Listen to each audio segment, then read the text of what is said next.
આ અમારો આળસુ પુત્ર સવારે કેટલા વાગે ઉઠે છે ખબર છે તમને? સવારે 9 વાગે ઉઠે છે અને 9 વાગે ઉઠીને એની પાછળ અમે લોકો એટલા બધા કંટાળી જઈએ છીએ કે ઉઠને ઊઠ પણ તોય 9 વાગે ઉઠે છે. અને પછી આળસનો પીર વાંચવાય ના બે, બરાબર, ના કશું કરવા દે, આખો દિવસ એટલું બધું હેરાન કરે છે.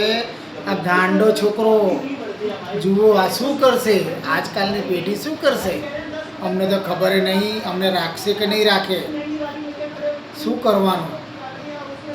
હા, આ જુઓ આપણા આજની પેઢી કહેવાય. એક નંબરની પેઢી આ જુઓ, આળસુની પીર